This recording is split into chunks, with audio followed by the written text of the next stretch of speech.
I was aware of the paranormal element of the house from the first night I slept in it. Throughout the evening, I kept hearing what sounded like someone walking up and down the stairs. I would venture from my bedroom expecting to see my mother, but she was sound asleep. It then graduated to the smell of cherry tobacco smoke and the murmured whisperings of people having a conversation. Being that the old Marconi Social Club was located on the street behind my house, I chopped it all up to Frank, gathering up some of the boys to come over for a nightcap. I had even had a dream or two about sitting with the old gang playing cards while a sweet woman brought us sandwiches. They ribbed me and made jokes in Italian at my expense, all in the name of good fun. The majority of places I've lived have had some form of haunting, so all of this was old hat to me. But then the incidents began to take on another turn.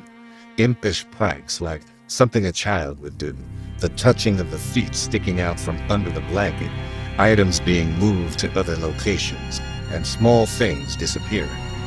I started to be concerned when small plastic balls would be found in various corners and underneath the radiators.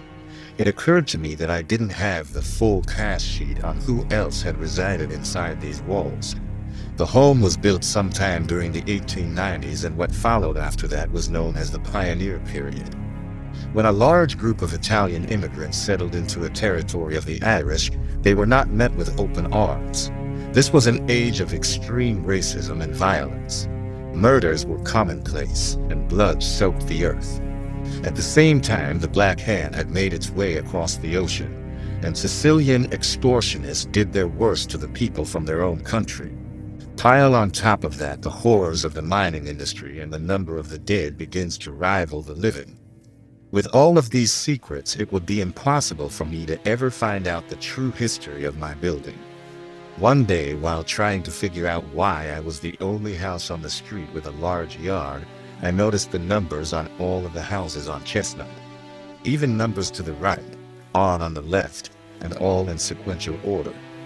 All were accounted for except the location where my yard begins, and that would be the number 129. Clearly, there was another house here long ago that no longer stood, and what became of it or happened within it is yet another ball of confusion. With Frank passing in 1999, it left a whole 22 years of shenanigans before I arrived. All I know of the last tenants was that they were Jewish. The patriarch of the house went insane, punching holes in the walls and pouring kerosene in the oil tank.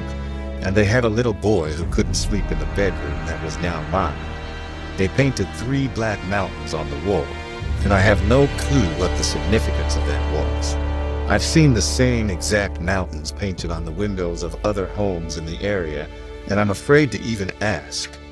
Something really bad had to have happened in my bedroom, and it feels like a botched exorcism made it even worse. People played around in here with things they knew nothing of, and the result was a vortex into oblivion.